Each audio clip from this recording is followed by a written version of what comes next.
if you were here last night, we talked about communication patterns and how the University of Denver has done a study demonstrating that there are 4 negative patterns of communication. And when they exist and persist in a marriage, they become the best predictors of divorce that we know. But when they are removed, when you remove just one of these negative patterns of communication, you do more to ensure the long-term success of your marriage than adding 5 positive things. And we learned about that last night, identifying and removing those negative patterns of communication. Now, what we're going to talk about today is adding the positive to this. Because if we give the positive with the negative communication, it's not good, is it? It is not good. We are going to talk today about marriage insurance. You see it written up there. You know, we buy insurance policies for everything these days, don't we? We buy insurance policies for life and for our cars, and at least in America, we are kind of insurance crazy. And don't you wish that there was something to ensure that your marriage was going to last and be happy? Well, the principles that we want to present to you today come from Willard Harley and his daughter, Jennifer Harley Chalmers. And they tell us that taken together, these principles will ensure the longevity and the satisfaction of your marriage. So we want to put that out there today, that we're going to give you an insurance policy on your marriage. And by the way, we've got handouts. Have those been given out yet? Here we go.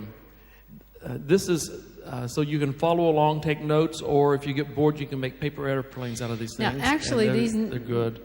What they're handing out, though, let's see.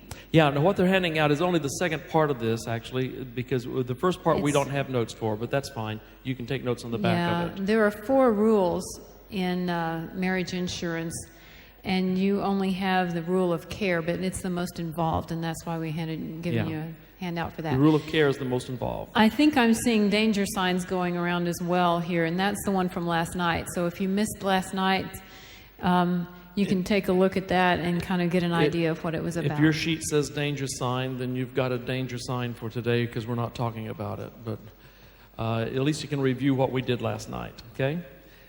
What we want to do, though, as you're doing that, is kind of set the scene for us. We want to help to have marriages that are going to last, that are going to be of value, that are going to be satisfying to you. If you've been through the heartbreak of divorce, you understand that that's a pain you don't ever want to go through. It's a pain you don't want ever to have anyone else go through. It is the most horrific thing you can think of. And so what we would like to do is to help you find a way to make sure that that doesn't happen to you. I used to work as a hospice chaplain, and I visited a man and a woman who had been married for 67 years. 67 years is a long time to be married, but during those years, they had never once spent a night apart. Theirs was a storybook romance.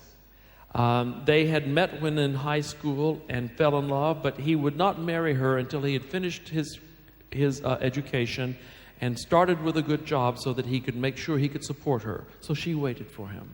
And when he was 27 years old, they married. So now that they had been married for 67 years, he was 94 years of age, and his sweet wife was about to die of cancer. The hospice nurse said that tonight was probably the night, and so they brought in the family, and they all gathered around, and they put a hospital bed in their bedroom. And this woman was not afraid of dying, but she was afraid of dying alone. She did not want to die alone. So the family all decided that they would take turns sitting up with her that night, so that if she passed away that evening, she would not die alone. In the middle of the night, though, Roy, his name was Roy, he went to bed, and after having slept in the same bed with this woman for 67 years, he could not sleep. I mean, there's a void here in this bed. He could not sleep.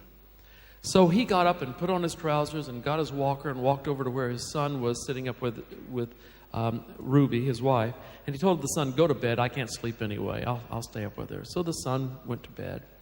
And Roy sat down and turned on the television for a while and was channel surfing for a bit, couldn't find anything on. And then he said, "I was impressed to turn the television off." So he did. He turned it off and he stood up And he reached down into the bed and took hold of Ruby's hand, and he squeezed it, and she opened her eyes, she smiled, she closed her eyes, and she died. Just like that. I talked to him about it later, and he said, you know, I feel so guilty about that. I said, guilty? I understand, sad, lonely, hurt, why guilty? He said, after 67 years, I should have done something. I should have said something. It shouldn't have been that quiet. I should have done something to say goodbye. And I said, Roy, when you got married 67 years ago, where were you? He said, what do you mean? I said, where were you physically? Well, we were in a church, okay? And what were you doing? Well, we were standing in front of a preacher. What else were you doing? We were holding hands. I said, you were what? We were holding hands. 67 years later, when she died, what were you doing? We were holding hands. I said, she went out the same way she came in. Do you think for one moment that she would have had it any other way? He said, I guess not. I guess not. And as we talked about his marriage and the 67 years together, he told me something that I thought was very interesting. He said, 67 years, you know, remember the last 30 of these years they were retired, spending 24 hours a day together. And he said his one regret was this. He said, I always thought we would have more time. 67 years, the last 30 of which they're spending 24 hours a day together because, you know, they're retired. And the one thing he wanted was more time with that woman because 67 years was not nearly enough. Wouldn't you like a marriage like that? 67 years, and the only thing I want is more of the same. More of the same. They were blessed, weren't they? We had some folks last night with us who have been married for almost 58 years. Almost. Is there anybody here that beats 58 years today? Right. How many years for you? 64. Wow.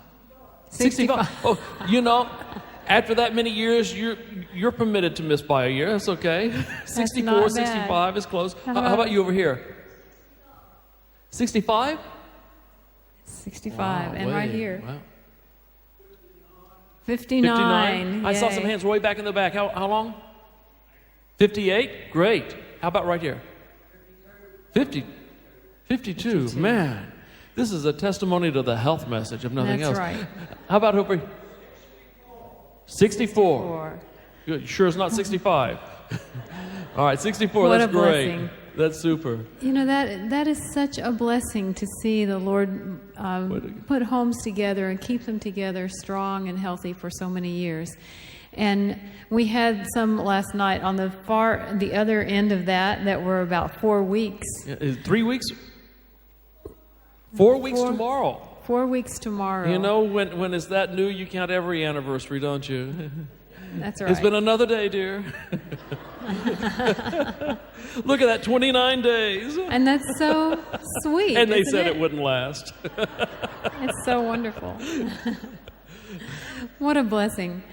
You know, I think that we could bring several of these couples up here and they could tell you what it takes to ensure a marriage that lasts forever. And hopefully all of those 50 and 60 some years have been happy years because the Lord has been with you. We want to talk about marriage insurance. And Willard Harley and Jennifer Harley Chalmers, as I mentioned a while ago, have created a lot of this material that we'd like to share with you today. They are both psychologists who have done a lot of marriage counseling. And this is one thing that they say.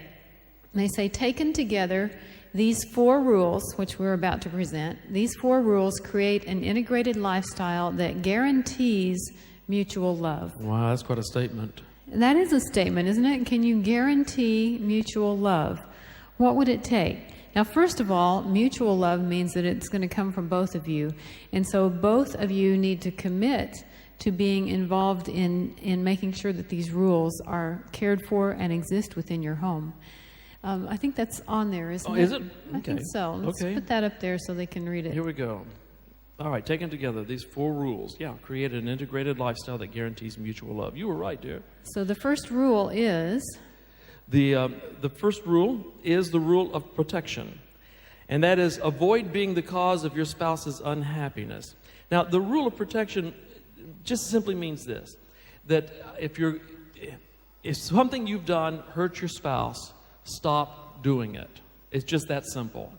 You don't do anything intentionally that would hurt your spouse. Last night we talked about one of the rules of our marriage, and that is that I know my spouse would never intentionally hurt me. And I've made the same promise to her. We may hurt each other at times because we simply forget. We go brain dead at times, or all sorts of things can happen, but it's always unintentional. We never intentionally cause pain. And so this rule of protection simply says never intentionally hurt your spouse. Don't make a decision that's going to cause pain for that individual, because causing pain is going to withdraw some of this love. I was talking to one of the gentlemen afterward last night. I don't see him at the moment, but there you go. And he said, when I talk to younger couples or people that are asking for advice on marriage, I tell them, take the love for granted.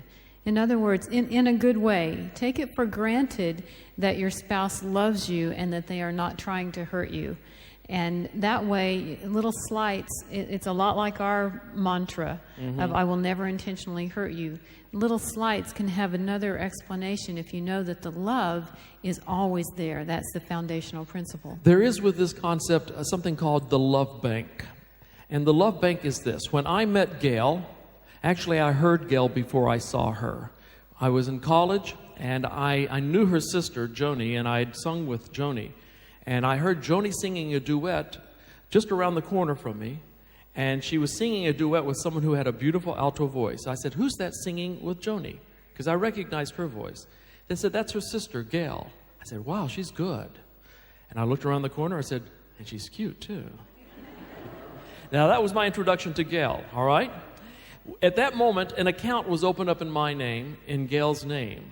And she sounds good. She sang a good alto, and she's cute. So 2 deposits were made in my love bank account for this woman. When I met her, I found out she was intelligent, articulate. She was committed to Jesus Christ. She was fun to be with. And so more deposits were made. If I saw something I didn't like, then a withdrawal was made. I never saw any of that, though, dear. There was nothing. But deposits were being made. Eventually, enough deposits came up to the point where I said, I feel like I'm falling in love with this girl. And then I knew I was in trouble because I was in love with her. And then it got to the point where I said, I want to spend the rest of my life with this woman. Now, fortunately for me, the same thing had been happening in Gayle's heart. There was an account entitled Mike. And she saw enough good that the deposits were up high enough so that when I said, will you please? She said, okay. And we've been married now for 32 and a half years. So God has been very good. She was 12 when I married her, as I told someone. But basically, the idea of the love bank is that our job for the rest of our lives is to learn how to make deposits in that love bank account. My job is to every day make a deposit in this woman's love bank account. There are certain things that she expects and needs, and if I meet those things, I make a deposit. Failure to meet a need makes a withdrawal. It's kind of like a service charge on your account, you know? And so money is taken out of it. My job for the rest of my life is to know what makes deposits in her love bank account and be the foremost leading authority on that and continue to make those deposits. Now, there are going to be things that are happen that will make withdrawals, but my job is to make sure the deposits are there. Sometimes we do this when we're dating, but when we get married, we get to thinking, all right, I got the marriage thing done, now I want to do the career thing, the family thing. And if we forget the marriage thing, then withdrawals are made. And so it's important that we continue to make those deposits. And doing something that hurts her is a withdrawal. And I need to avoid making withdrawals. The rule of protection prevents us from withdrawing the deposits from the love bank account faster than we put them in. And so we want to make sure that we don't make withdrawals. So that's the first one, the rule of protection. We are to be the protector for our spouse. Number 2 is the policy of joint agreement. And this one is interesting. The policy of joint agreement says, I will do nothing without the enthusiastic agreement of my spouse. That means you would do nothing. Some people will never do anything. Some people would never do anything. Never. Well, but that's what the rule says. It says it has to be agreement. And the reason is, there is nothing that I do that doesn't affect Mike. There's nothing that Mike does that doesn't affect me. If we are married, we are one. Everything that we do affects one another. And therefore, this rule says, I will do nothing without the enthusiastic agreement of my spouse. Now, if we don't agree, and often people don't agree because we're not the same person, right? We have different opinions, we have different thoughts. What are we going to do about it? How am I going to proceed with doing something if he doesn't agree with me? How will he proceed if I don't agree with him?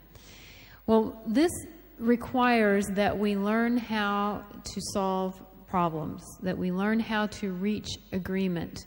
And we talked last night a little bit about one way to do that on issues that you have trouble agreeing upon.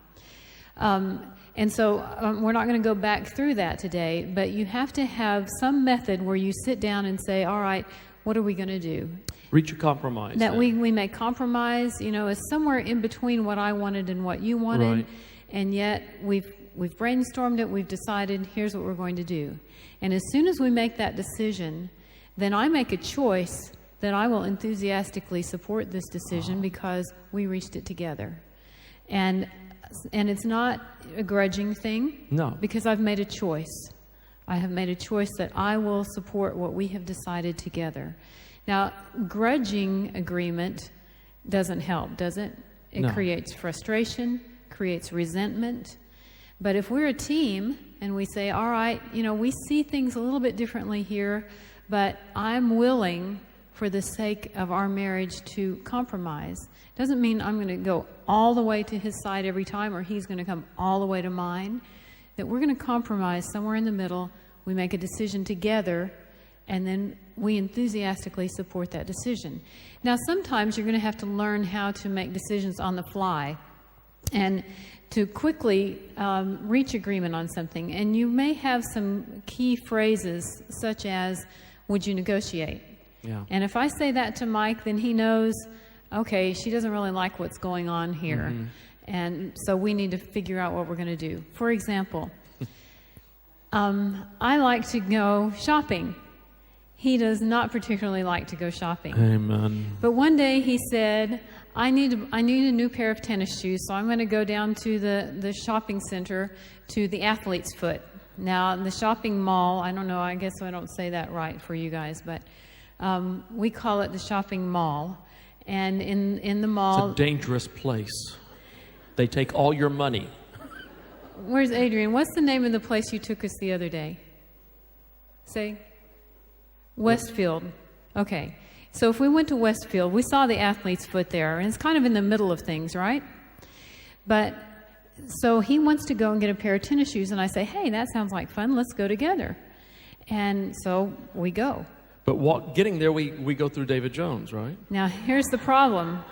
That's a problem. When you walk into the mall where we are, you go through a store like David Jones.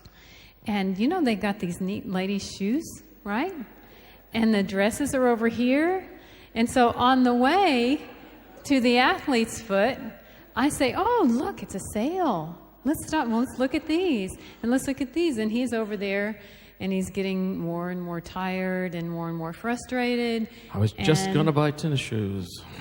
He's, when he goes to shop, he's basically, it's like he's on a mission, and he's in, and he captures it, and he gets out, and he wins. Under 10 minutes, a new record, yes! And he wins. For me, it's the experience, right? You have to look at this, and you look at that. So I'm looking at this and looking at that, and the temperature is rising over here. Now, he has a choice at that point.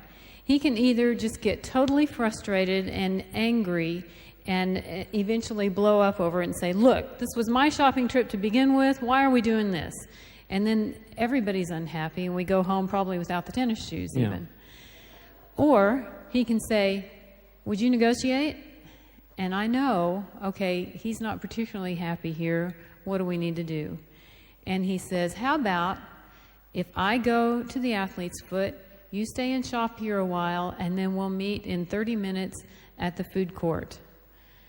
Well, that's not really my favorite, because part of it is that I want him with me while I'm shopping along, right? Suffering right along beside her. But if we do it the other way, that's not his favorite either. And so I realize, all right, we can negotiate here. We can compromise and meet at the food court. We will be together there, and we'll have fun, and maybe we can just walk around a little bit after that. And so I say, okay, let's do it. We've made that decision. Now, I'm not going to be upset. I'm not going to be standing around going, well, he's not shopping with me. I don't like it anymore. He's not going to be upset because he's not having to stand there and watch me. So everybody's happy, right? And we've made our decision, and it's enthusiastic agreement. By the time we meet back together in 30 minutes, we're both happy. We're doing our thing and having a good time. And basically, making that negotiation keeps us from being upset. It keeps us from hurting one another or being irritated with one another. We've found a compromise. We move on. Now, other things that come under the headline of this rule of care. Pardon me. Did I just rule of protection? I just went ahead here. Policy of joint agreement. Here we go. Don't worry about me, folks. It's just the machinery here. We're okay. I'm a trained professional. This thing jumped ahead on me, so here we go. There we go. In order to protect her, this policy of joint agreement, I must avoid love busters. There are things that will take those deposits out of the love bank account. I need to avoid making withdrawals. And the love busters are such things as angry outbursts, disrespectful judgments, and selfish demands. I have to avoid those things. Now, an angry outburst. So when we're shopping and she's spending time over here with shoes, and then we go over to the dresses because they're on the way, and then something else on the way to get my tennis shoes, I can eventually explode if I want to. But that takes withdrawals from this love bank account. There's no sense going there. I need to protect her from those angry outbursts, which means earlier on I say, can we negotiate this? Disrespectful judgments. That may be that I can make some comment about some opinion of hers, some action of hers. I can be judgmental about it. I say, well, why do you think that? Or that's a stupid thing to say. Or what a foolish way to think. Why can't you be logical? Those are disrespectful judgments. I have no right to do that with this woman. Her logic may be different than mine, but it still is logic. And my logic is different from hers, but it's still logic. So we have to respect each other, the fact that we think differently about things. I'm not going to make a judgment about her thoughts, her behaviors, her actions, her attitudes. And finally, selfish demands. I can say, listen, I came here to get tennis shoes. You're tagging along, and that's fine, but don't get in my way because I want what I want when I want it. Well, that's lovely, but it doesn't do very good for your marriage, does it? So I have to avoid selfish demands because marriage is about unselfishness, not selfishness. Selfishness will destroy your marriage. I think it's interesting that those are called love busters. So many of us are wired with hot tempers, angry outbursts, and I don't think that there's any way to really express how much that kills love. If you're a person that is angry, maybe you're not even angry at your spouse, but it always tends to come out towards your spouse because they are, the closest one to you. It's the safest place to express it very often. And sometimes it's not just an outburst, an angry outburst. It's just a rather caustic remark, Yeah, any kind of anger that is just even underlying the surface all the time, and it creates a tension. You need to deal with that because it truly does tear down love. I mean, there's just no way around it. No. You think, well, it's just my personality. It's just who I am. Well, I get over it quickly. Well, your spouse doesn't get over it quickly. And if you know that, you have anger issues or that you tend to burst out at your spouse, take a look at it because it really is a big deal. It really does tear down the love that they feel in their heart for you. Mm-hmm. The caustic remarks can be destructive, and sometimes the way people speak about or to their spouse reveals a lot about the attitudes of the love or the lack thereof that's going on in that relationship. And just a simple answer can sometimes be given in such a way as it's so rude that you would not do that to your neighbor or the person you work with, person you meet in church, and yet we'll speak that way to a spouse.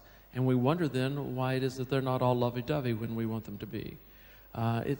It's a part of the angry outburst. It may be more subtle, it's more underlying, but it becomes very disrespectful judgments. That's right. These things kill love. That's right. And we need to be aware that they truly do. James Dobson, I don't know if you've listened to him much on the radio or read any of his things on family, but he says, if you're going to make a mistake in the way you treat someone, not that we should make a mistake anywhere, but if we do, let it be somewhere out there with a stranger rather than our spouse or our children whom we love. That's right. But we tend to do it just the other way around.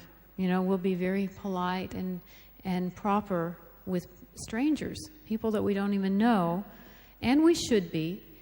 But at home, we feel like, okay, you know, everything's fair game here. They're stuck with me anyway. At our church, during Sabbath school, I go to all the children's divisions, and I meet with all the children from cradle roll right on up through the early teen and youth, and try to at least pop in and say hello. And so the children, I want them to know, it's a large church, but I want them to know I'm their pastor. So we have a relationship, and some of the Sabbath school classes, they'll run up and hug me. So I have this relationship with the kids. And then during the church service, the children's story, I usually sit with the children, and they gather around, and I think I'm usually more of a distraction than I'm supposed to be. I'm supposed to be helping keep them quiet, but it doesn't usually work that way. But we're buds now. We're friends. And there's a little 3-year-old boy, and I greeted his parents when they came into church that morning, and they were just all smiles. And I said, "How you? Oh, it's great. We're having a great week. You know, everything's wonderful." And then during church, during the children's story, their 3-year-old son sat with me, and he said, "Mommy and Daddy screamed at each other in the car today on the way to church." I said, "Did they?" "Oh, I'm sad." I said, "It's all right. They love each other. It'll be okay." "I don't know." So sometimes the things we'll do at home are one way, and then we get to church and we're another way. Really, if we're smart, we ought to turn that around. You know, you ought to be ugly at church. No, never mind. But you really ought to be nice at home. All right? So that's really the rule of protection. Next comes the rule of care, and I think that you have the handout for this one because this one's the most involved. And the rule of care says this: meet your spouse's most important emotional needs. Meet your spouse's most important emotional needs. Now, what is an emotional need? Let's give a little definition here. An emotional need is a craving that, when satisfied, leaves you with a feeling of happiness and contentment, and when unsatisfied, leaves you with a feeling of unhappiness and frustration. So it's a need, something deep inside of you, and if it's met, if this emotional need is met, you feel contented, you feel happy. If it's not met, you feel frustrated, perhaps angry, unhappy, a feeling of dissatisfaction. All of us have emotional needs, and one of the most important things we can do is begin to understand one another's emotional needs. Learn what they are. Learn your spouse's emotional needs. This quotation says, "Learning to meet each other's emotional needs in marriage is far less complicated than going through the agonizing ritual of affairs and divorce." Now, this is a true statement, and if any of you have experienced divorce or experienced an affair, you know how difficult and that it just fills you with anguish. It's something you would never want to experience again. But we have an opportunity in our marriage to learn to meet one another's emotional needs. An interesting thing is that the person who meets your emotional needs becomes irresistible. Now, do you hear that? The person who meets your emotional needs becomes irresistible to you.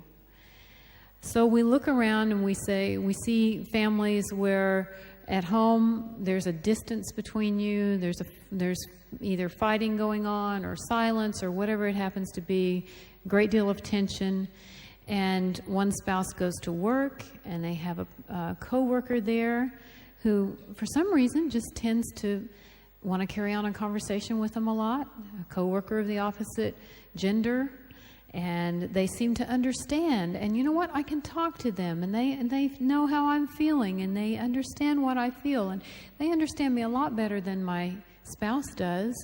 And pretty soon, that the emotional needs are being met by someone else, and that person becomes irresistible. And that's how affairs begin. That's what happens. And nobody sets out to do that, usually. They don't set out to have an affair. I believe I'll go find someone else. That's not usually it. It's usually something that just, you just realize that this person gets it. They understand much better than my spouse. And pretty soon they are irresistible to you. When at home you feel like your spouse is not listening. So if that is the case, wouldn't we want, as married couples, to try to meet one another's emotional needs? Because when Mike meets my emotional needs, he's the one that's irresistible to me.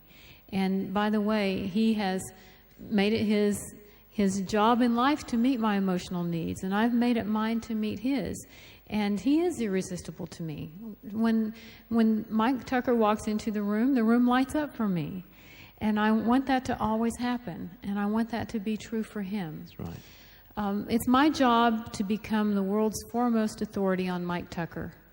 It's your job to become the world's foremost authority on your spouse, to know what they need, what they're feeling, how they react to things, and not to judge that, but to try to be there to meet those needs. Let's take a look. We're going to put a list of emotional needs up here for you. We're going to put 10, and 5 of these are typically needs that are expressed as being felt by women, and 5 are those that are usually felt by men. And what we'd like for you to do is just kind of take a moment and write down from this list what would be your top 5 needs. For admiration, that means someone who respects you, who praises you, who kind of puts you up on the pedestal, so to speak, at times, but certainly respects you and your work. Affection, that's a tenderness, a touching, it's a romance, it's a gentleness. Conversation is pretty obvious as talking, being heard. Domestic support is helping make a house a home, and all that entails. Family commitment, it means making the family number one, even over the job, over friends and extended family.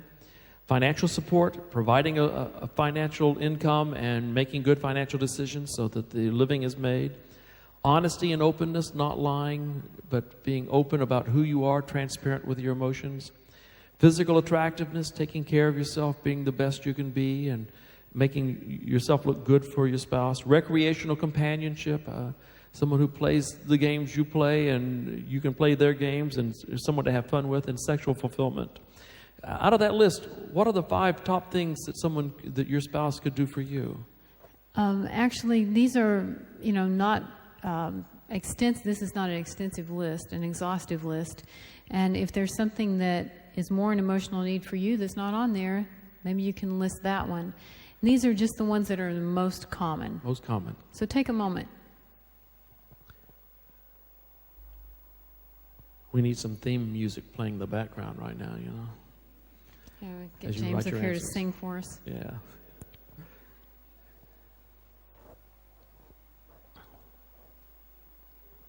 I hear someone singing the theme song from Jeopardy. Is that it? Dun, dun, Something. dun, dun, dun, dun, dun. All right. Let's quickly jot down the 5 that you think would be best for you. 5 most important for you. And then we're going to talk about them. Now, as you're finishing writing this down, let me share with you that there's one need that everyone has that's not on this list. This is a shared need for both husbands and wives, although wives are more usually keenly aware of this shared need than are other people, and that is the need for spiritual intimacy. That is the shared need that everyone has. When that is taken care of in the marriage, then people become much happier in this marriage. God has made you desiring a spiritual partner. And gentlemen, here's a little clue for you. When you become the spiritual leader of your home, when you are a grace-filled practitioner of the gospel, and you make sure that your spouse, your children do not miss the grace of God, and you become the spiritual leader, you become more attractive to your spouse at that moment than almost at any other time. That is a time when you become truly irresistible to that woman, when you become that spiritual leader. We need spiritual leaders in homes, and everyone has a need for a spiritual partner. You know, we have a lot of young adults in our church, and I have talked with a lot of the young women, single girls, and they're college age or so, and they're looking at the young men, and they're saying, where are the guys that love God? Where are the spiritual men?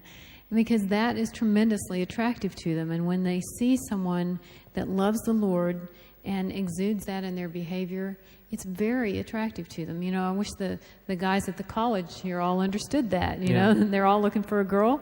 Well, if they love the Lord first, it's amazing how the girls will be attracted to them. One of those girls broke up with a boy that she had dated for some time, and he really was in love with her, but she broke up with him because he wasn't a spiritual leader.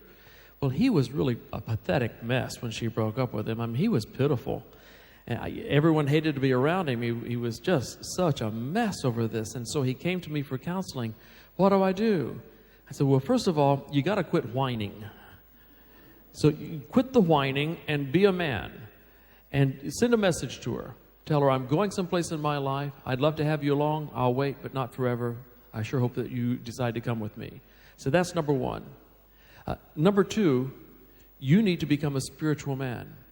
If you will find Jesus and make a commitment to him and make him the love of your life, you'd be amazed at what will happen. So we talked about doing that. So he followed that advice. He quit whining, which was really important because he was driving everybody nuts. And he sent her this one message: I'm going someplace in my life. I'd love to have you come along, but God's got a plan for me. And then he started attending church. He was reading his Bible. He started to live by those things. They're together again. And she's just head over heels for him. She really cares for him. And he came to me and said, Pastor Mike, that stuff works. I said, hello? So it really is an important key that men need to learn, become a spiritual leader. But that's the first need I think that we have in common. Let's take a look at the most basic needs for women. We're going to start with women for a very important reason. And that is because men, God has made you a head of household, not in order that you might make the rules that everyone follows. Basically, he never gives privilege without responsibility. And the responsibility is that you are to be the aggressor in love. That you are to take the lead and meet your wife's needs first. It is on you. And that's what it means to be head of household. You have that responsibility to understand her needs. You'll see later that if you don't meet her needs and she meets yours, you make her feel cheap and tawdry. That's not a way you want your wife to feel. But when you are the spiritual leader and you say, I'm going to meet her needs unselfishly, I'm going to meet those needs first, you release her to meet your needs. That's why we're talking about the men's needs first. Women's needs. Pardon me, women's needs first. Oh, well. Okay. It's been a long day. Let's talk about the most common top 5 for women. And ladies, you can kind of look at this as we go through and see if this fits you or not. And if it doesn't, that doesn't mean there's anything wrong with you. It just means that you are you. You are an individual and different than maybe the most common women. But these are the ones that typically, over a 20-year period of counseling, the Willard Harley identified as the most common needs for women. And the first one is affection. Affection is just simply loving, tender respect. It's romance. It's touching. It's not the same thing as sexual touching, but it's when, your husband might come up while you're washing dishes and just rub your back, or maybe you pass along in your hallway at home and he just, touches your arm. You hold hands when you're walking somewhere. It's romance, maybe candlelit dinners at times, things like that. But more than that, more than the flowers and the candlelight, it's basically feeling just tenderness and loving respect from your husband. It's cuddling on the couch. Need. It's cuddling on the couch when it doesn't lead to other things. It is, if the only time you touch your wife is when you want something from her, she will resent your touch. But if you are able to show her affection in this way, while not expecting anything else, this is just the temperature of your home, this is how we do things, then it makes her a very happy woman. Well, and the reason is because it makes your wife feel like a person, a respected person, not someone that is just there to meet sexual needs or to cook your dinner. It's a very important thing to know that you are loved as a person, that you are respected, and that you can just have fun together, just enjoy being together. So affection is the number one need that most women mention as in their list of needs. The second one is conversation. And this is just being able to share your heart with someone, to share your day with someone, to talk back and forth. This is really important if you have little ones, because especially if you're at home taking care of little ones all day, you need to have some adult conversation when your husband gets home. And not for him to just retreat into, his computer and begin to play a computer game or something, but to be able to talk together, to share your day, but to share different thoughts about the world, share intellectual thinking and all kinds of... That, and I think there's something else about this that men don't understand. Very often when a woman tells a story, and there are variations on this theme obviously, but for the most part when a woman tells a story, she's going to tell you what happened between her and her girlfriend, and she may tell you about the weather, what she was wearing, what her girlfriend was wearing, where we were, what we were having for lunch when all this happened, how I really liked the dish that I had, and my girlfriend really didn't like hers. She's, you're thinking, is there a point to this story? Get to the point. She's doing this for a reason. Believe it or not, there's a reason behind this. For her, she bonds with you through shared emotion. And if she can paint a scenario that you can identify with her and empathize with the situation and then share that emotion with her, well, she feels closer to you and she has just bonded with you. Men, on the other hand, tend to bond through shared activity, but women through shared emotions. And so that's why this conversation is so important. Here's basically conversation 101 for men. When she wants to talk, number one, it's important. So turn off the television, turn off the radio, put down the newspaper, make eye contact with her. And here's what you do. It's very important. You go, uh-huh. It's a hard skill to learn. Uh-huh. And then you say, what happened next? And if you want to be able to be married for a lifetime, you learn at the appropriate time to say, how did that make you feel? And you can be married forever. But anyway, it's just an important skill to learn how to communicate. Yes, dear?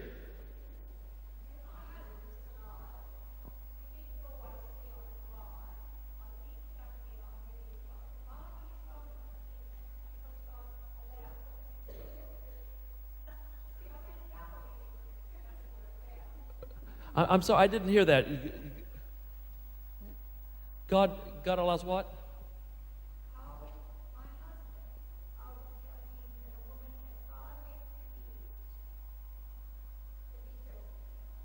Oh. Okay. Did you hear that? Well put, my dear. I see. Yeah, no. Yeah. She said she used to tell her husband that the Lord gave women 5 extra years to be selfish after their husband died because they had spent so much time taking care of them while they were alive. And we do spend a lot of time as women. That's part of what we do, is we care for the family and all of those things. And one thing that husbands can do to give back in that regard is to listen and have a conversation, talk. Yeah. There are different levels of conversation. The average is that women live about 7 to 8 years, maybe 9 years longer than men, but it's mainly because of neckties, but that's another story. I know. We choked to death on the installment plan. Yeah. Go ahead. I Anyway, interrupted your thought, didn't you I, dear? did. I kind of threw You that off. Often we tend to keep our conversations real surface. You know, who's taking care of the kids, who's getting the child to the soccer game or to piano lessons or whatever, you know, have you gotten the trash out, and all of those different things. And what's really important is to move down deeper into a deeper level where you're sharing your heart and you're sharing your thoughts and your emotions and those kinds of things. That's what's meaningful. It is meaningful. And also, when she asks you, gentlemen, how your day was, and you say, whatever, or it was fine, you've missed an opportunity, because she also wants to hear back from you. She wants to bond with your day as well. And so if you're able to share one little story and associate an emotion with that story, wow, that's pure gold. A story a day, and she feels like she's closer to you, that she's lived your life with you and she has bonded with you, and that's important. The next need for a woman is honesty and openness. Honesty and openness. Honesty may be one of the most important virtues that a man can have, because a woman trusts you with everything. She trusts you with her life, with her name, with her future, her body, everything. She trusts that to you. And if you're lying to her, then how can she trust a man who lies? How can she do that? It's important that you be honest about everything, about your past, about the present, about the future. Your life needs to be an open book to this woman.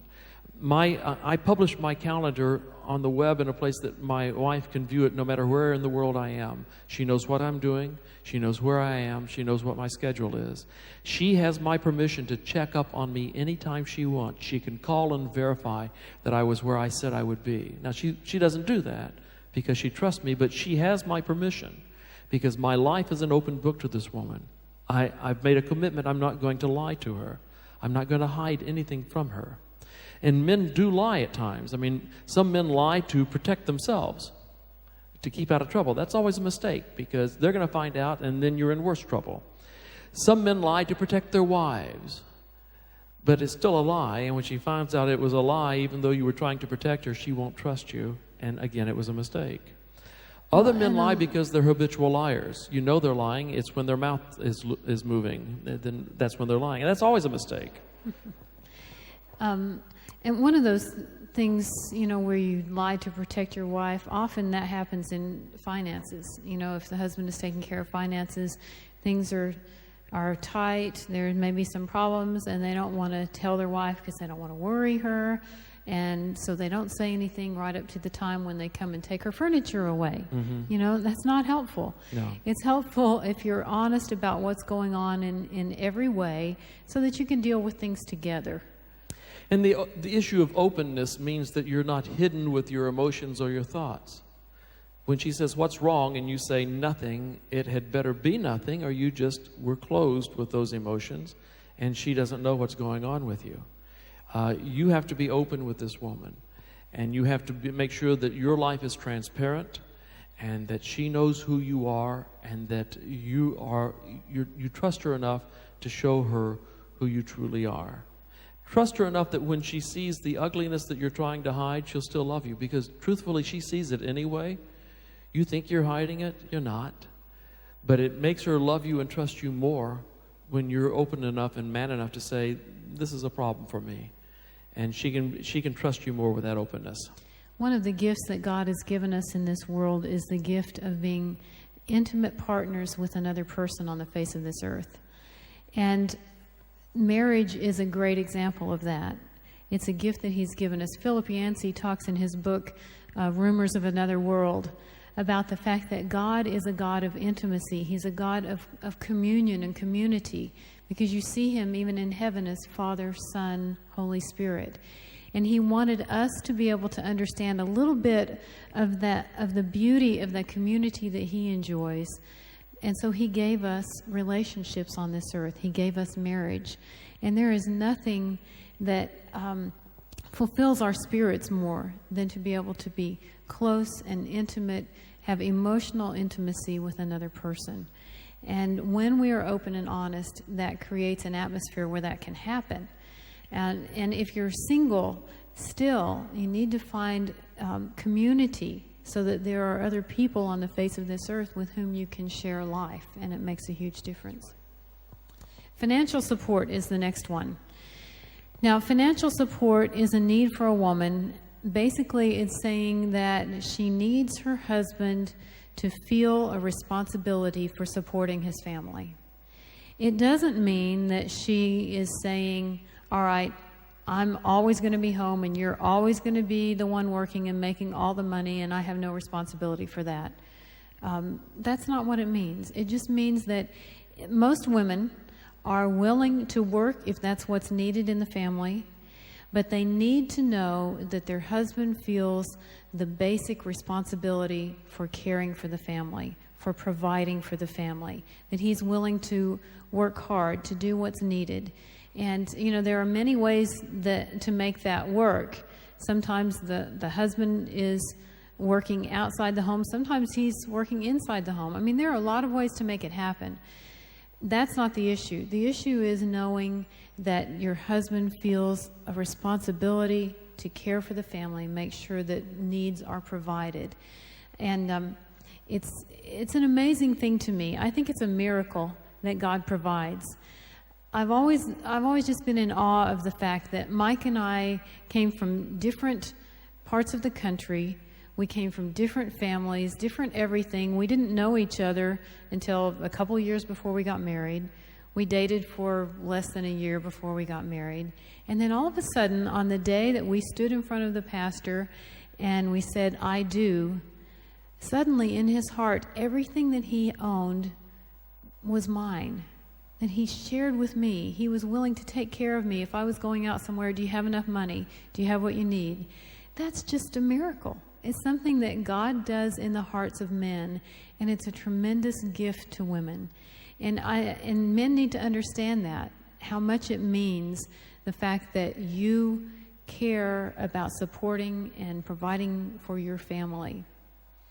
So financial support. The problem is that some men try to make that number one. Don't you love me, she says. Of course I do. Why do you think I work so hard? Well, it's important, but when you make it number one, when she says it's number four, then you've got a problem there, because she wants other things as well. I'll tell you what else, though.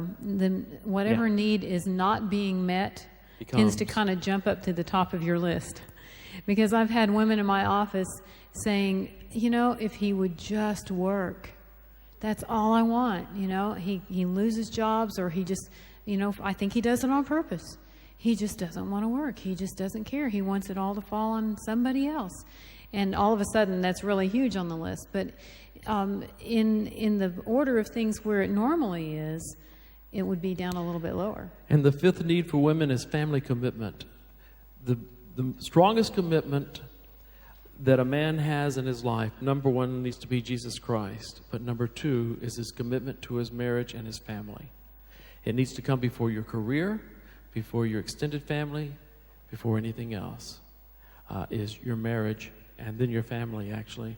I feel that my commitment to Jesus is number one. My commitment to Gayle is number two. My commitment to my children was number three.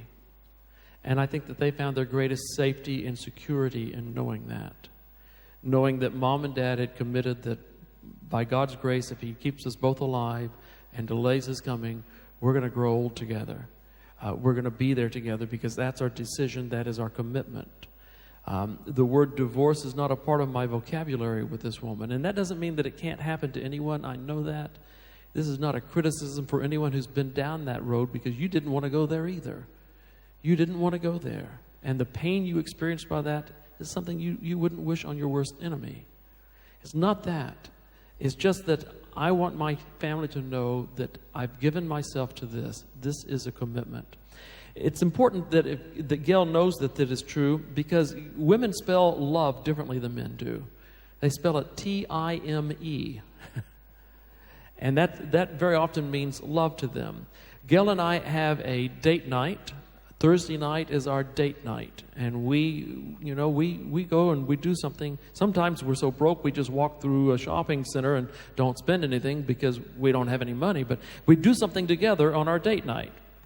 One particular week we had planned to take our date night during the day, because we had some church responsibilities that night.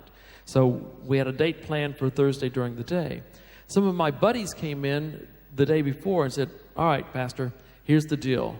We've got tee times at Tour 18, which is a very exclusive golf club in the Dallas area, and you're going to play with us, and we are paying it. You're going to come with us, and that's going to be tomorrow. I said, that sounds wonderful, gentlemen, but I have a previous engagement. They said, break it. I said, I can't. It's important. They said, who's it with? I said, my wife. And their jaws dropped. They didn't know what to say because they knew Gayle was in the next office overhearing all of this. Gayle got up from behind her desk, came out and said, Mike, I just overheard that. You don't get the opportunity to play golf that often. You go, you play golf, and we'll take our date day a different day. And then the men were really confused. But you see, what she wanted was to know that I was willing to say no to everything else because I had a commitment to her. And I valued that time with her, and I wanted to make that commitment seen in the way we spend time together. And when she knew that, then she wanted to make sure that I got the opportunity to play golf, especially when it was free. But she had to know that that was the commitment. Knowing that made all the difference. So family commitment is the next one. Now, ladies, how did we do on this so far? We pretty close on yours. Maybe you changed the order a little bit, but we're pretty close on your order? Okay. We usually get at least 4 out of 5 on these, right? And for some of you, it's 5 out of 5, maybe in a little different order. Now let's go to the most basic needs for a man in marriage. We've covered the ladies' needs. Now we're the most common top 5 needs for a man in marriage. And number 1, ladies, you might have guessed it, is sexual fulfillment. The number 1 way that you can demonstrate to your husband that you are in love with him, that you love him, you want to meet his needs, is your availability for and participation in the act of lovemaking. Now, gentlemen, here is a caveat for you. If needs 1 through 5 are not being met for her, need number 1 for you is not likely to happen, and if it does happen, she's not going to feel very good about it. And so you see why it's so important that you meet her needs first, because otherwise she feels rather cheap and tawdry. But when you have demonstrated yourself to be committed to her and you meet those needs, then she is available to meet your most basic need in marriage. Now, again, this is true for most men. About 80 to 85% of men will say throughout most of their life that this is number 1 for them. There's 15 to 20% of men who are so phlegmatic and laid back in their lifestyle that it's not really that important to them. They have a tendency to marry type A women for whom it is more important, and then they wonder what's wrong with this man. Well, there's nothing wrong with him. It's just who he is, It's just who he is, and it's all right. But for most men, this is number 1. Now, I want you to notice something very, very important about this. When it comes to a woman's need for affection, she can receive some affection from other people. The man needs to be the number 1 supplier of affection in her life, her husband, but other people can come and give her a hug. How you doing, sweetie? So good to see you. Or even the A-frame hug, That's okay. They can tell, oh, you look so good today. I love the way you look. She can get affection elsewhere and not violate the marriage. Conversation, I need to be the number 1 supplier of that, but she talks to girlfriends, she talks to families, she talks to other people. But if I meet any portion of my need for sexual fulfillment any place other than her, I've just violated the marriage vow, have I not? And we're talking any portion of it, whether that be with a person, the internet, or a magazine. I violated the marriage vow because this is the sole source of that need for me, which makes every man very vulnerable before his wife, because she is the only legitimate source of the most important marital need in his life. For that reason, we have an agreement, and the agreement is we never say no. She may say, the answer is yes, I have not slept in 3 days. Would you prefer that I remain awake for the entire event? In which case, can we make a date? I'm throwing up just now. Would it be more aesthetically pleasing for you if we made a date? Those are all legitimate things, but the answer is still yes. You get my drift, don't you? You understand? And this goes back and forth between us. The answer is yes. It is yes. because that is the only legitimate fulfillment of that particular need. You think I've said enough on that? I think you've said enough. Okay. Okay. Number 2, recreational companionship. Men basically want someone to do things with. They want a buddy, a pal. They want to have fun together. He talked about how women bond by shared emotion. Well, men bond by shared activity. They want to do things. When you first met each other and you were dating, you found things that you liked to do together, right? Maybe you went hiking. Maybe you played some kind of games together. Whatever it happened to be. You went for a walk. Maybe you jogged together. Whatever your thing was, you did things together, right? And that's kind of what drew you together, and you had fun together, and you enjoyed the time. And so you said, let's spend more time, and you got married, and then you stopped doing it. And you're like, oh, hon, go ahead, go on with your buddies. It's all right. I never really liked doing that anyway. And a lot of women are that way. I never really enjoyed that, but I know you do, so go ahead. But if it's true that he bonds by shared activity, wouldn't you want to be the one that he's bonding with? Wouldn't you want to do things together? Because it's going to give him a sense of joy in being with you if you are doing fun things. Now, it depends on what stage of life, it depends on where you live, what your tastes are, what those things will be. All right, let's play rugby, dear. We have some friends. Some of you may know Fred and Jean Thomas. Do you know them? They were in the General Conference. Yeah. And they're both in their 80s. They love bird watching. And so they take trips down to the coast in South Texas, and they go on bird watching trips. It's something that they still do together. It's a shared activity, and they enjoy being together because of it. It's one of the important things to do. It is recreational companionship. And that means that times that you may have to find things on both of your lists that you can both do. There are things on my list of activities that I enjoy that I don't really participate in much anymore because I want to focus on the things that we can do together. Now, Gayle has learned to play golf. She became a certified scuba diver. She keeps up with the sporting events that I like, and so she's not a sports idiot. I just as soon watch a sporting event with Gayle as with anyone because she's intelligent about the sport, and it's an enjoyable experience with her. And so she does those things for me, which makes me a happy man. We play golf together, you name it. However, I've also had to learn to do certain things that she enjoys doing so that it's fair that we shared recreational events. That means that I've learned to go to parties, museums, eating out as a form of entertainment, and worst of all, shopping like a woman. That's one she says I'm still learning, but yeah, he keeps saying he's learned that. I don't know. Yeah, I've made some progress, have I not? Maybe yes, you have. That much? A little bit. Okay. Yeah. But still, and I've never seen that as a form of recreation, but for her it is. So, we share those things together, right? Those things that we can do together as a couple. And about 80% of your recreation time, I think, should be spent together. Doesn't mean you never have a night out with the girls or with the guys, that you don't do things with the guys. But you do those things, but you focus on making sure that you have adequate time together to play and to have recreation together. The next basic need for a man in marriage is the need for an attractive spouse, physical attractiveness. Now, this does not mean that you have to look like someone who walked off the pages of one of these silly magazines, because most of those photos have been retouched anyway. It's ridiculous. If you cannot afford a personal workout guru, a plastic surgeon, and someone to retouch the photographs, then are you out of luck? That's ridiculous, and that's not what we're looking for. What we are looking for is that you do the best with who God made you to be. You take care of yourself.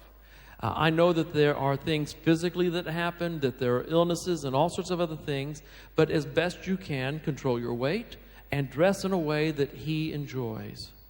That may even mean what you wear to bed at night. We have another little agreement. I buy her nighties. If she wears it to bed, it's because I bought it. Now, I've got a drawer full of mistakes. I heard that laugh down there. A drawer full, I bought it. She said, over my dead body. That goes in the drawer of mistakes over here. But I've found what she enjoys wearing, that she feels comfortable with, that I like seeing her in.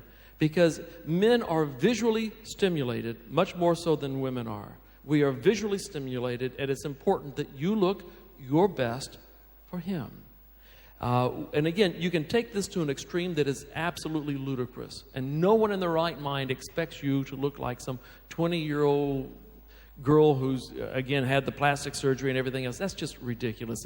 It's an unrealistic picture of what it is to be a woman. But you do have the responsibility to look your best for him, to dress in a way that he thinks is great, and to keep yourself looking nice for him. Physical attractiveness. There's another reason for this, and that is in the back of his mind. He may not be able to put this into words, but in the back of his mind, he knows something. He knows that in part, other men will gauge his competence by how you look.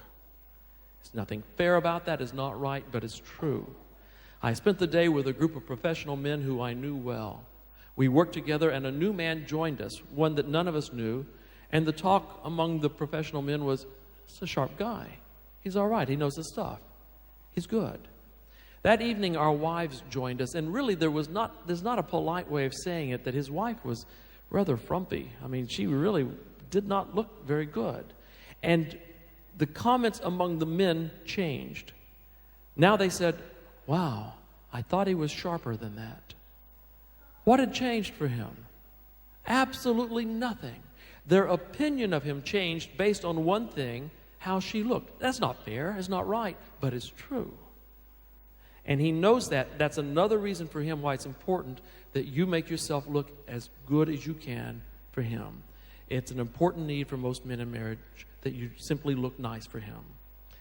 After that comes domestic support. Notice we didn't say a domestic slave. Domestic support. We both keep house. We both raise a family. Now, I have to tell you, we raised 2 daughters, and I was very much involved in their lives. I very much helped raise my children. But I'm telling you that the lion's share of the work was done by this woman. She's a cook. She decorates our house. If it was me, we've been in this house for 8 years. We'd still have sheets on the windows probably. But she puts curtains up. She puts pictures. She paints. She does all sorts of neat things like that. And she tells me that couch does not go with this rug. Okay, I didn't know. But, she makes the house look nice. She does. She's a cook. She's a good cook. When my children were growing up and it was my turn to cook, they'd say, "Never mind, Dad, we're not really hungry." No, I know we haven't eaten in a while, but we're not that hungry. They really didn't like my burnt offerings, so I don't know. But Gayle is a good cook. And they love their mother's cooking. And she has made my house a home. She's made it someplace that is pleasant to come to, something that I enjoy. Now, it's my job to help around the house. And when our children were in school and Gayle started back to work full time, I knew I needed to pick up some more responsibilities. So I became laundryman. I am laundryman. I sort, I pre-soak, I wash, I even wash delicates. I fold and I put away. I am laundryman. It's one of the things that I do around the house in order to help. But still, even though I am a laundryman, she is the one who makes the house a home, and that really fills a need for me. Domestic support is very important. All right. The last one for men is admiration. Admiration means respect and approval. And not only that you feel those things toward him, but you let him know that you feel those things, that you respect him, that you approve of him. When we say derogatory things, our husbands tend to take that really to heart, and they judge themselves by it, and it may make them angry. It may make them want to give up. I can never measure up anyway, so who cares? And they just put a wall between you and them. So respect, admiration is a huge thing. The male ego is a very fragile thing.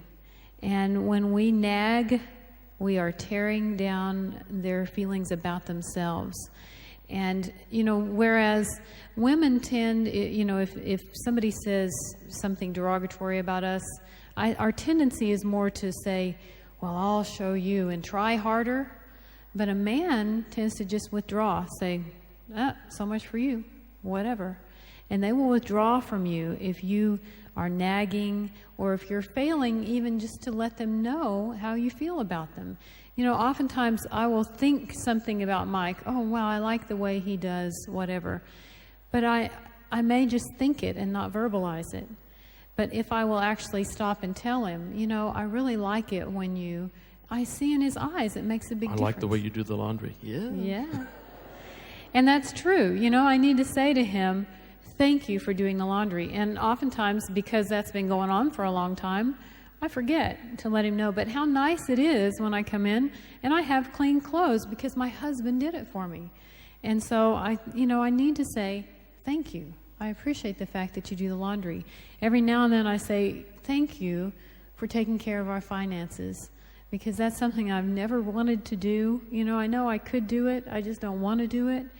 And he's willing to do it. And so I need to say thank you. That means a lot to me that you take care of the family finances. Or, you know, I really like the way you dealt with our child about such and such an issue. You know, you're a good dad. Doesn't that make you feel good, men, if your wife says, you're a good dad? That's a great thing. So be sure that you let your husband know how much he is cared for, how much you respect him, how much you admire him. And when, you know, and that doesn't mean he's perfect, but it means that when you see things he does well, that you let him know that in whatever way, verbally, maybe you write a note, you somehow say, you do this well, and I admire you for that. Being laundryman is finally paying off, you know? Yeah. All right, we've dealt so far with the rule of protection and the rule of care. We've got 2 more rules we're going to get through fairly quickly here, and the next one is simply the rule of time. And you don't have information on this one. You can write it on the back if you need to. Yeah, the rule of time. And basically with this, you have to take time to give your spouse your individual attention. Your undivided, pardon, I said individual Individual's good too. and undivided attention, both. That's right. So give your spouse your undivided attention. That means just the 2 of you. In order to do that, you have to simply ensure private time. That means time without the children. Obviously, a lot of your time together as a family is going to be spent as the family. That's the children there because both of you are caregivers and the children need your time. No doubt about that. But there also needs to be a time when just the 2 of you are together. That's when we started our date night. And if you have small children, you think, well, what are we going to do about a babysitter? There's got to be another couple in your church that has small children as well, who you can go to and say, listen, we'd like to have date night on Tuesday night. Would you like Thursday night? We'll keep your kids on Thursday night if you keep ours on Tuesday night. And you save money for a babysitter, number 1. And you give yourself the opportunity to have alone time, just you and your spouse. And our rule on date night is that we don't talk church talk. You know, we work with Faithful Today, and we're both pastors of the same church, right? So that dominates our every waking moment. We're always talking about ministry. But our rule for date night is we don't do work talk. We don't talk about the church. We don't talk about Faith for Today. And so that means that we sit in silence for the first 15 minutes trying to remember what else it is that we can talk about. We just sit and look at each other. Yeah, let's see. I know you. Yeah. And then we usually start talking. Did you read that thing in the paper the other day? Yeah, okay, there you go, yeah. Actually, that's what we have to do sometimes is just, you know, bring up something, a news event, to get us started talking about something other than work. Or we may talk about the children or things of that nature, anything to get the ball rolling. But the rule for date night is it's time to have fun and to be with each other. And you need the time for private time. You also need to use that time to meet needs, because the needs we just talked about, those take some time to meet, don't they? It's going to take time to do all of them. And so allowing for individual, undivided, uninterrupted time will give you the opportunity to meet one another's needs, regardless of what those needs are. The next one is to commit to spend the number of hours needed. Now that on the screen it says commit to spend the time, but we're talking about commit to spend a certain number of hours. And experts in the field say that in a good marriage, you need 15 hours of private time per week. Now, how many of you get that? How many in this crowd over here get that? No. 15 hours seems like an impossibility, doesn't it? But in a marriage that is struggling, it goes up from there, even more than that. Now, life is busy and difficult, so you have to be practical about it and say, all right, how can we get some time in together? And so the next thing is that you schedule the time. You can actually sit down on Sunday and say, all right, when can we get some time in together this week? And, that may seem silly, and yet what it's doing is saying our marriage is important. This is a priority for us. We want to be together forever, and so we want to do what it takes to bond ourselves together so that we always will be together. So sit down and say, all right, what's your schedule like? What's yours like? Check on what the kids are doing this week. And it may be that some of that time is just even when you finally make it to bed and you're both laying there staring at the ceiling and you begin to talk and you have a conversation. That counts. But find times that are especially especially dedicated to just the two of you. And it may just be that after you put the kids down, you take an hour to yourselves. It's just an hour for us tonight. Now that the kids are down and they're in bed, we're going to take this hour. And maybe that hour is an hour with the television off. Yeah. It's just an hour together. And that, if you do that, you've got 7 of them right there. That's right. And then if you take a date night and you add a few more hours there, you're getting closer to that 15 hours a week. But you're really going to have to schedule this. And my calendar, which I keep on my phone and on the computer, every Thursday night, starting at 5 o'clock, it says Gayle. And it's an appointment that I don't break. Someone's got to die for me to break that appointment. And some people do that. I'm thinking, what was wrong with Wednesday night? But, it happens. So, but still, we do our best to keep that time together. So that is the rule of time. We schedule that time and we keep it. The next rule is simply the rule of honesty. And this is the last of our 4 rules, the rule of honesty. We have to be totally open and honest with your spouse. Totally open and honest with your spouse. And what is honesty? Well, first of all, it means emotional honesty. That I need to tell her if indeed I'm upset. If I'm happy, if I'm sad, if I'm angry, if whatever the emotion is, I need to tell her. Now, that's a problem for a lot of men because we have a very limited feeling vocabulary. For us, it's okay to be confused or angry or happy, and after that, the list gets real short. Because we don't do a lot of other emotions. Women's got they've got a list of feelings that, fill up this side of the page, the next side, go to the next book. They've got a list of emotions that they can identify and talk about. And we're thinking, well, I was confused. And then I was happy. And that, it gets real short after that. So a part of it is just simply identifying words that we can associate with a different event in our life. Okay, maybe I felt that then. That's what this word means. And then we need to be able to be open enough with our emotions to share them with our spouse. And it may simply be that you say, I'm feeling something right now. It's not a very happy feeling. I don't know what it is, but it's there. So maybe she can help you figure out what it is, or at least she's informed that the feeling is not positive. So being emotionally honest. The next one is to be historically honest. That means to share about your past, where you've come from. What was your family like? What was it like growing up the way you grew up? And the reason that's valuable is because if you understand where your spouse has come from, then you understand a little bit more about how they feel about things now, why they react the way they do. So talk about the historical things. Talk about the good things and the bad things. What are the strengths and what are the weaknesses? If I understand that, what Mike's family was like, then I understand why he reacts to me the way he does. So there's a great value in that. So be honest with each other and don't try to paint a picture that wasn't real in your childhood. Don't make it better and don't make it worse. But let him know, let him know what it was like going to school, where you went to school, and the people that you hung out with as a young adult. Let him know historically about, your work, whatever it is you've done, the things that have been meaningful to you in your life. Share those things because they help us understand one another, and then it helps us react in a better way to one another. We're also to be honest about the present, be currently honest.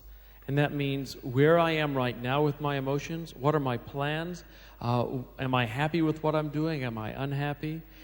Here's my schedule today, dear. I mentioned to you that my schedule is available for her. She can download it on her computer so that she has my schedule right side by side with hers. She can see what I'm doing, and I can see what she's doing. We share our schedules together so that we can help coordinate things that way. That's a part of being currently honest, so that she knows where I am, she knows what I'm doing, where I'm going, what my priorities are.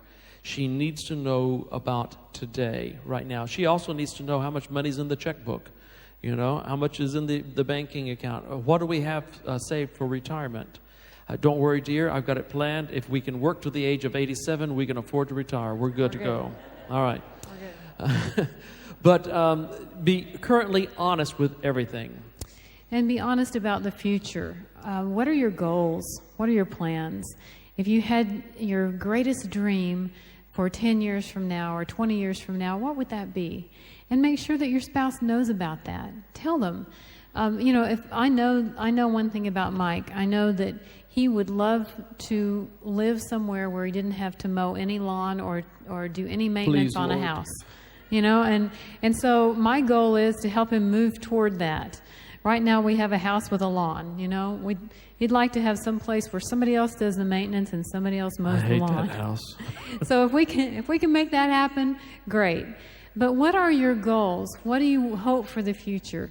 And be honest about that, And I knew a woman that said, I thought we had all these plans, but he never told me that he was planning to leave. And, I never knew it till the day he walked out. I didn't know that his plans were going in the opposite direction from mine. So share your plans for the future and your goals and your dreams. And be completely honest. That means there can be no area of hiddenness for you. You must have complete honesty. And, the truth is that when you live together long enough, eventually she figures out a lot of this stuff anyway, or he does. You figure a lot of it out. I didn't have to tell her that I'm a mechanical klutz. She saw it the first time I tried to fix something and I broke it. She grew up with a father who could make anything with his hands. He could repair anything. He was a glass man. He did woodworking, you name it. We've got furniture in our house that he built that if you went to the store and tried to buy that, it would bankrupt me. I don't know about you, but I would be out of money in a hurry because he was a craftsman. Her brother can do the same kinds of things. He's good with his hands. And me, the children used to hide my tools from me so I wouldn't hurt myself. I am an absolute mechanical klutz. You don't want to live in a house that I have built, and you don't want to drive a car that I have repaired because it is certain disaster. I promise you, it's going to blow up. So those are things that she needs to know about me. It's a part of being completely honest. She figures those things out. Some of the things I have to tell her about, though, too. I need to tell her about what my emotions, my plans, my goals, all of those things are. I cannot have an area of hiddenness within my life with this woman. Because if we are to be one flesh, as the Bible says, there can be no area of hiddenness between us. Can there? Can you see an opportunity to fit anything in there that you can lie about? It's not possible. Not if you really want to have the marriage that you want. And those are basically the 4 rules, right? So let's review them a little bit. Number 1 is the rule of protection. It's valuable because it provides a safe place. The fact is that there's no safe place out there in the world, but there ought to be one safe place for you, and it ought to be in your home. As we protect one another, we provide that safe place. And number 2, the rule of care. It ensures that our needs are met and that we feel valued and respected. Number 3, the rule of time. It gives us an opportunity to develop intimacy and to have friendship. And the rule of honesty helps us build on a solid foundation.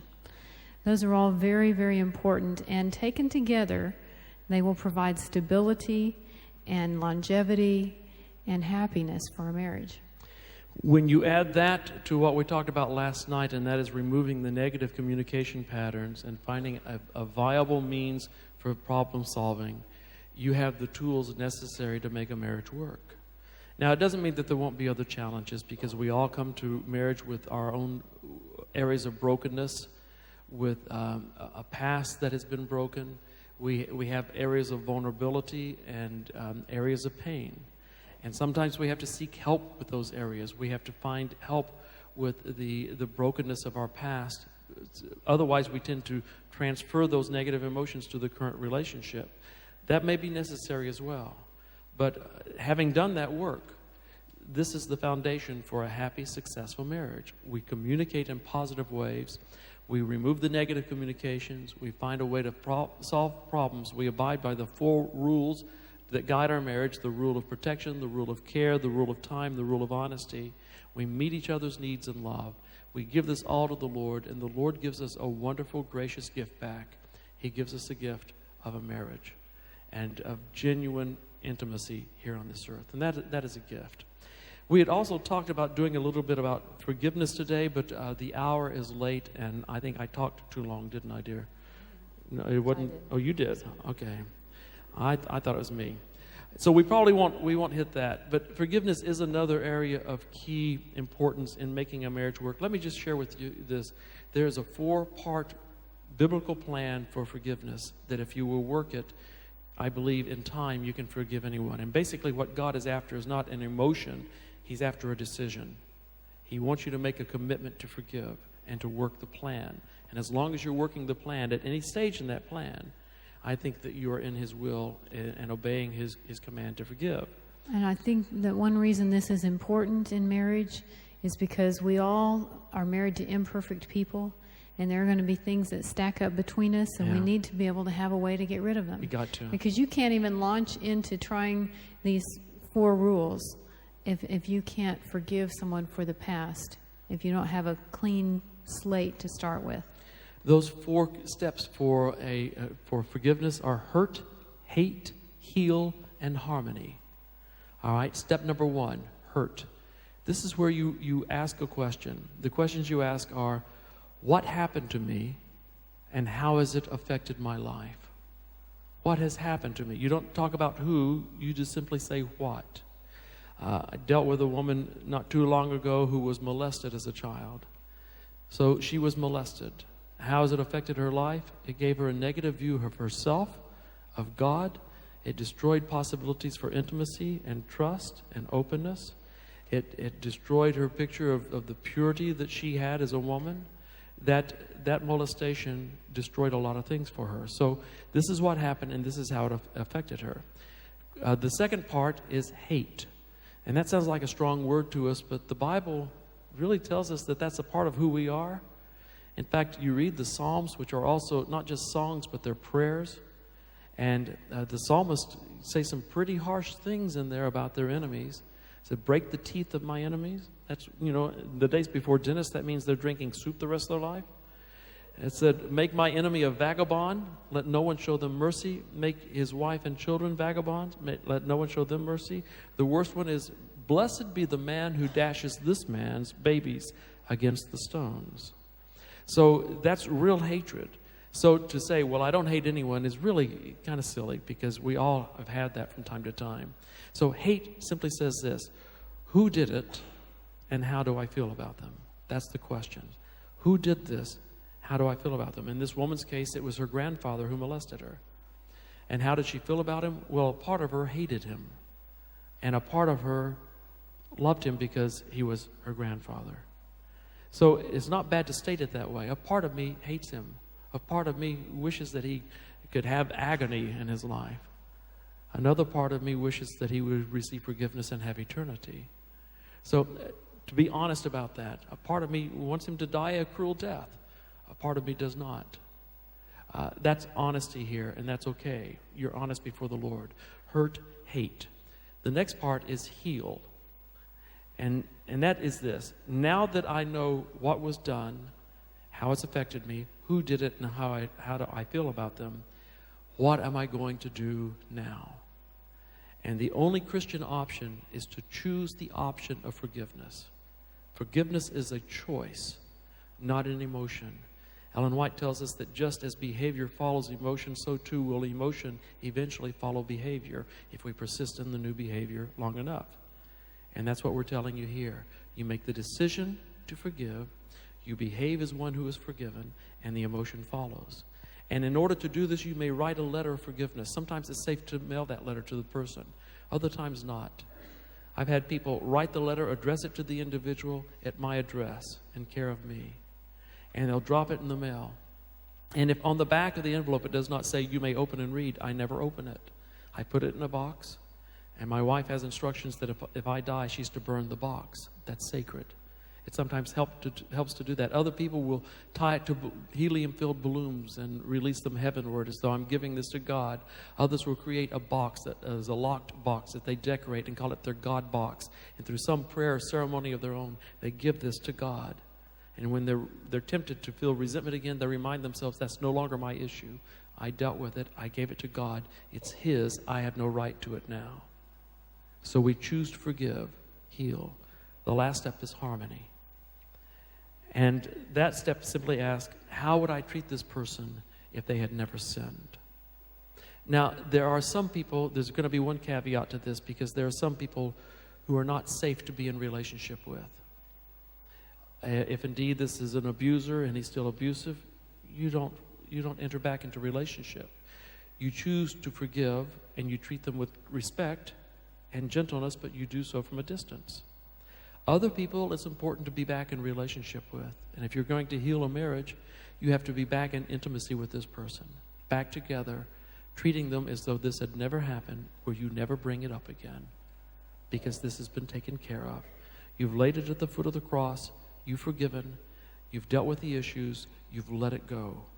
And that's how we move on. Hurt, hate, heal, harmony. You may take weeks, even months, to work through some of the things with that program. Other things you can do in 30 seconds.